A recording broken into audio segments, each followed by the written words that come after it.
Hello dear student, आज हम लोग सर्कल का सेकंड लेक्चर स्टार्ट कर रहे हैं और इसमें एक थ्योरम और हम लोग प्रूव करेंगे। इसमें थ्योरम बहुत हैं और थ्योरम ही प्रूव करना है। The perpendicular from the centre of a circle a card bisect the card. ठीक है, तो एक सर्किल है। सबसे पहले हम लोग क्या करते हैं, एक सर्किल बना लेते हैं। तो हम पहले सर्किल बनाते हैं।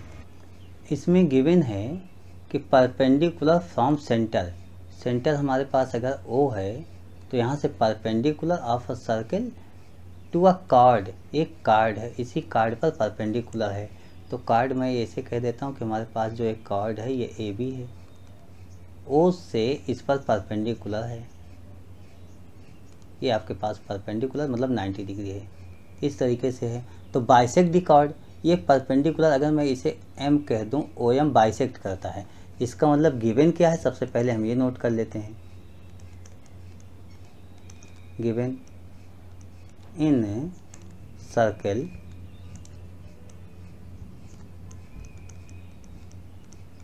सी ऑफ ओ आर, क्या गिवन है, O M perpendicular A B, बस ये गिवन है। और उसके बाद प्रूफ क्या करना है,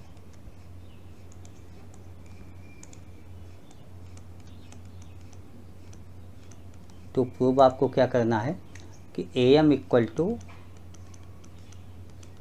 एम बी हो जाएगा। अब ऐसे क्वेश्चन को प्रूव करने के हमारे पास तरीके होते हैं। सबसे पहले हम कभी कभी कंस्ट्रक्शन कर लेते हैं। तो ऐसे क्वेश्चन में हमें कुछ दिख ही नहीं रहा तो हम कंस्ट्रक्शन करेंगे। और कंस्ट्रक्शन में करना क्या है ये तो आपको प्रैक्टिस के साथ आएगा, ऐसा कोई फार्मूला नहीं होता। लेकिन हाँ, कुछ हिंट मैं दे सकता हूँ। जैसे ओ से ए, ओ ए क्या है, रेडियस है। तो यहाँ पर रेडियस, जाहिर सी बात रेडियस को तो हम बना ही सकते हैं। ओ से बी को भी बना सकते हैं, ये भी आपके पास रेडियस है। तो ऐसे आप ज्वाइन कर लो, ये आपके पास रेडियस हो गया। तो कॉन्स्ट्रक्शन में क्या लिखोगे, join O A and O B. अब हम प्रूफ की ओर बढ़ते हैं, इसको प्रूफ कर लेना है। ठीक है, प्रूफ कैसे करोगे, इन ट्रायंगल ओ ए बी, मतलब दो ट्रायंगल है, ओ ए एम है और ओ एम बी है। In triangle O A M and triangle O M B, अच्छा कैसे भी लिख लो, इससे कोई फ़र्क नहीं है। अब हम लिखने में स्पेशल कंडीशन अप्लाई करेंगे। देखिए, ओ ए एम का ओ ए और दूसरे में ओ एम बी लिखा गया है, ओ एम बी का ओ बी, दोनों रेडियस है इसलिए दोनों इक्वल होगा।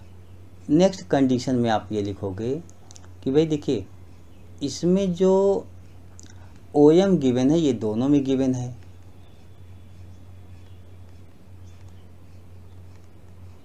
ओ M equal to O M, इसको लिखेंगे common. Angle A M O equal to angle O M B, each 90 हो गया आपका। अगर आप इस कंडीशन को देखते हो तो ओ ए ओ बी क्या है, रेडियस तो है, लेकिन हम ये देख रहे हैं कि एक ये ट्रायंगल जो बन रहा था ओ ए एम ओ, ये राइट एंगल ट्रायंगल है, तो ये हाइपोटेनियस हो गया।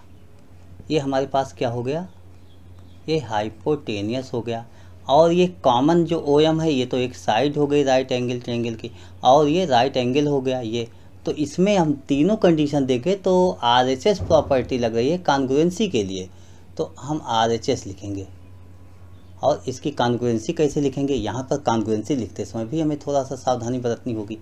ठीक है, क्या लिखें सबसे पहले, देखिए ओ ए है तो ओ ए है आपका, ये हाइपोटेनियस है।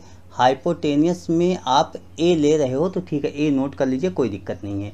लेकिन आप इसके साथ कॉमन वाली साइड लिख रहे हो नहीं, ये आपको समझना होगा। तो सबसे पहले बहुत सावधानी के साथ हम इसको छोड़ देते हैं, हम दूसरी साइड से स्टार्ट करते हैं। जैसे मैं ओ एम से स्टार्ट करूं, अगर मैं ओ एम से स्टार्ट कर रहा हूं तो रिमेनिंग जो बचा वो ए बचा, और ओ एम के जस्ट इक्वल ओ एम है, तो ओ एम के अलावा जो है वो बी होगा, तो मुझे बी लिखना चाहिए दूसरे में ये। अब राइट एंगल दोनों में लिख लो, राइट एंगल कहाँ पर है, एम पर है, तो एम पर है, दोनों में लिख लिया, एम पर है। रिमेनिंग अदर पॉइंट, देखिए आपके पास OAM था, आपने AM अभी लिखा, O बाकी रहा, अब हम O लिख लेते हैं, यहाँ पर भी O लिख लेंगे, यहाँ पर O लिख लेंगे, ये आपका कॉन्ग्रुएंसी हो गया। और यहाँ पर प्रॉपर्टी हो गया RHS, राइट एंगल हाइपोटेनियस और साइड। इससे आप कहते हो कि कॉन्ग्रुएंट हो गया, और कॉन्ग्रुएंट हो गया तो हर एक साइड से इक्वल होगा, mean AM equal to BM हो जाएगा। इसको क्या रीजन देंगे, CP CT, और AM BM के इक्वल हो गया, देयरफॉर OM बाइसेक्ट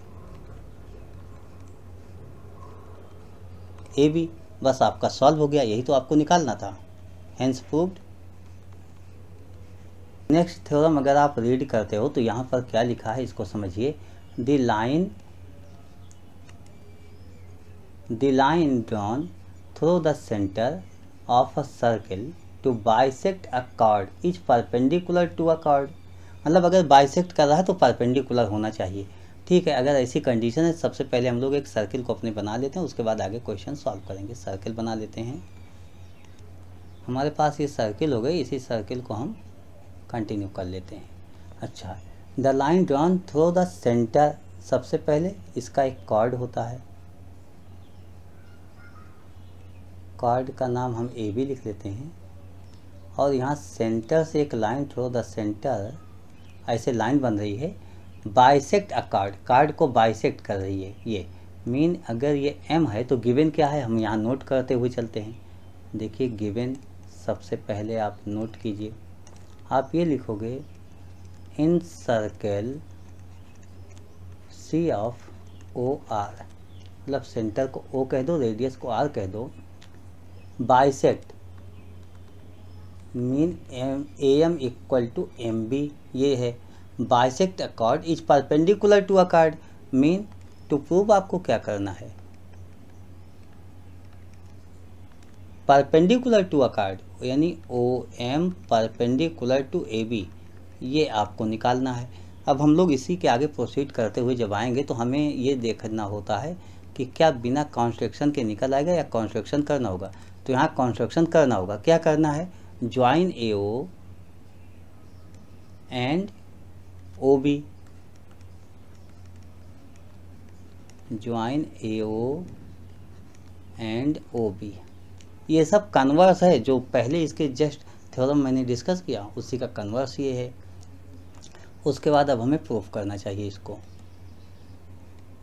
आइए प्रूफ कर लेते हैं। देखिए आपके पास दो ट्रायंगल है, तो हम इन्हीं दोनों ट्रायंगल की हेल्प लेते हैं। सबसे पहले in triangle AMO and triangle OMB, इसमें क्या होता है, OA इक्वल टू OB होता है, ये रेडियस होता है, रेडियस ऑफ सर्कल।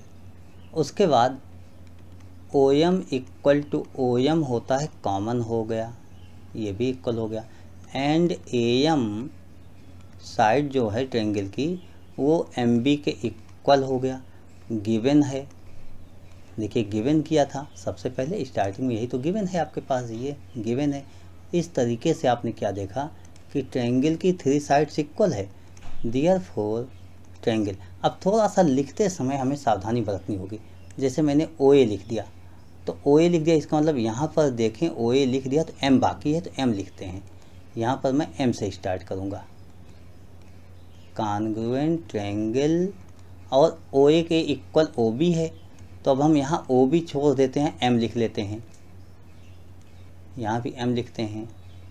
उसके बाद थर्ड, जब OM है हमारे पास, OM है तो यहाँ से क्या बाकी रह गया, यहाँ से देखिए OM है तो क्या बाकी रह गया, A, मैं A लिखूँगा। अब इसी तरीके से मैं दूसरे की तरफ मूव करता हूँ, अगर यहाँ पर OM है तो क्या बाकी रह गया, B, अब मैं B लिखता हूँ यहाँ पर। इसी तरीके से अब MA हो गया तो O लिखा जा सकता है, यहाँ भी O लिखा जा सकता है। तो इसमें आप लिख सकते हो कि साइड साइड साइड, ये आपकी कंडीशन हो गई। अच्छा, जब इस तरीके से लिखा जाए कोई भी एंगल हम कह सकते हैं, तो हमें एंगल M को फोकस करना है, M को 90 दिखाना है, आपको एंगल M को ही 90 दिखाना है। ये तो M को 90 दिखाना, M को फोकस कर लो, यहाँ से M को फोकस कीजिए। तो कैसे आप M को लिखोगे, angle A M O equal to angle, देखिए एम को आपने सेंटर में डाल दिया, तो इसी तरीके से इसको भी सेंटर में डालो, एंगल बी एम ओ, तो ये क्या हो गया सी पी सी टी, मतलब ये दोनों एंगल इक्वल हो जाएंगे। लेकिन हमें 90 प्रूव करना है, इक्वल नहीं प्रूव करना है।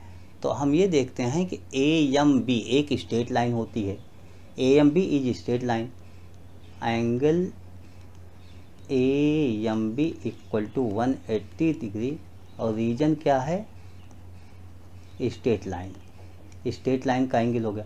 और ए एम बी को हम लिख सकते हैं angle A M O plus angle O M B equal to 180।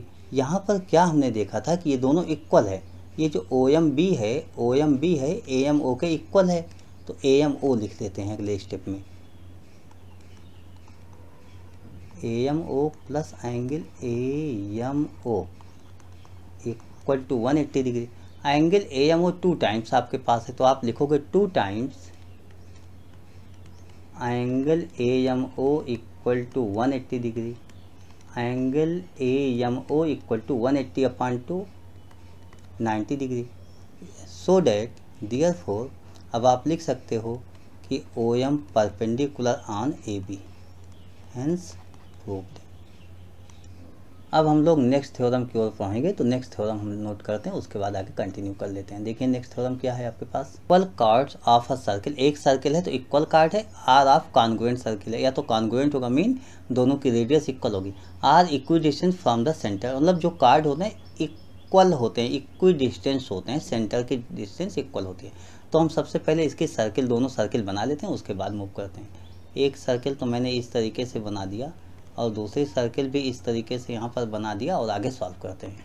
हमारे दोनों सर्किल के सेंटर इसका ओ लिख लेते हैं, और अगर मैंने 2 लिखा तो ओ डैश लिख लेते हैं। अब तो हमें नाम चेंज करने होगा, और यहाँ पर कार्ड जो है वो ए बी है, और इसके कार्ड को नाम अलग से देते हैं, इसका कार्ड का नाम पी क्यू लिख लेते हैं ये। और हम इसकी रेडियस को तो ज्वाइन ही कर सकते हैं, इसमें तो कोई प्रॉब्लम है नहीं, ओ ए को ज्वाइन कर लिया, ओ बी को ज्वाइन कर लिया, ओ पी को ज्वाइन किया, ओ क्यू को ज्वाइन किया।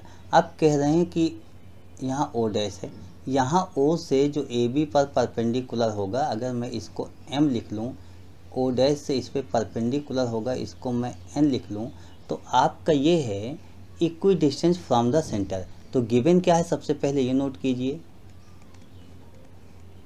गिवन, तो आप लिखोगे इन सर्कल ओ आर, इस तरीके से A B equal to P Q, this आपके पास गिवन है। और आपके पास प्रूफ क्या करना है, टू प्रूफ, देखिए प्रूफ में ये करना है कि ओ एम जो होगा equal to O dash N के इक्वल हो जाएगा, ये एन है, ओ डैश एन के इक्वल हो जाएगा, ये एन है आपका, तो दोनों इक्वल हो जाएगा। अब इसको प्रूविंग कैसे करनी है, तो प्रूफ में आ जाते हैं हम लोग। देखिए दोनों कंडीशन अगर हम देखें तो सबसे पहले तो ये देखते हैं कि A B equal to P Q given है। एक बात तो ये आप हमेशा याद रखो कि ये गिवन है। दूसरी एक बात और है, जब डिस्टेंस की बात कहेंगे, किसी भी लाइन की डिस्टेंस की बात कहेंगे, तो वो डिस्टेंस हमेशा परपेंडिकुलर डिस्टेंस होता है। इसका मतलब ओ एम और ओ डैश एन ये 90 है, और जब 90 होता है तो आप ये कहते हो कि ओ एम जो होगा ए बी को बाइसेक्ट करता है, mean A M equal to 2AB, ऐसा आप लिख सकते हो, या आप हाँ ऐसा लिख सकते हो, A M equal to 2AM equal to A B हो गया। इसी तरीके से इधर PN 2PN equal to PQ आप ऐसा लिख सकते हो। तो इसी का हम यूज करते हैं, जहाँ ए बी लिखा है वहाँ लिखेंगे क्या 2AM, और जहाँ पर PQ लिखा है वहाँ लिखेंगे 2PN। अब आपके पास AM इक्वल टू PN, मतलब ये बेसिक कॉन्सेप्ट से आपने निकाल लिया कि हाँ ये होगा। अब हम आते हैं ट्रायंगल को ले लेते हैं। सबसे पहले हम यहाँ पर ये ट्रायंगल लेते हैं, और इसमें भी ये ट्रायंगल ले लेते हैं, इन्हीं ट्रायंगल्स में सॉल्व कर लेते हैं। In triangle AOM and triangle PO'N, इन दोनों में लेते हैं और जो भी गिवन होता है उसको नोट कर लेते हैं। देखिए क्या है आपके पास नोट करने वाला। आपने ये कहा AM equal to PN as above, ये आपने सॉल्व किया है। दूसरा आप ये लिखोगे कि AO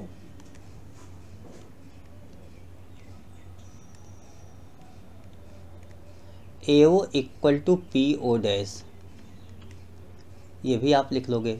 और एक बात लिखोगे कि इस तरीके से लिखने के बाद ये दोनों आपके AO और PO डैश जो होता है वो रेडियस हो जाता है, रेडियस दोनों इक्वल है। एक बात और यहाँ पर क्या लिखना है, एंगल M देखो, एंगल M और एंगल N इस साइड का, ये दोनों 90 होगा, क्योंकि आप ये कहते हो परपेंडिकुलर डिस्टेंस, जब डिस्टेंस बोलते हो तो परपेंडिकुलर डिस्टेंस, और ये राइट एंगल हो गया, 90 हो गया। तो क्या देखते हो दोनों ट्रायंगल में कि जो AO है और PO डैश है ये 90 के अपोजिट है, इसका मतलब ये हाइपोटेनियस हो गया, ये तो हाइपोटेनियस हो गया। और AM ये आपके पास एक साइड हो गया, ये 90 डिग्री एंगल हो गया। तो राइट एंगल, हाइपोटेनियस और साइड ये आपके पास हो गया। RHS की कंडीशन लगती है और ये कॉन्ग्रुएंसी प्रूव हो रही है। तो अब आप क्या लिखोगे, therefore triangle AMO congruent triangle PNO dash, और कंडीशन आपकी होगी RHS। ये कंडीशन आपने नोट कर लिया। इससे आपको क्या मिलेगा, तो आप कुछ भी लिख सकते हो कि इसमें अदर जो एंगल हैं, अदर जो साइड्स है वो इक्वल होगा, तो बिल्कुल लिख सकते हो। आप इसी से लिख सकते हो MO लास्ट के दो इक्वल होगा NO डैश लास्ट के दोनों बाई CP/CT। बस यही आपका प्रूव हो गया। I hope you understood explanation of this concept. Okay, thank you, bye.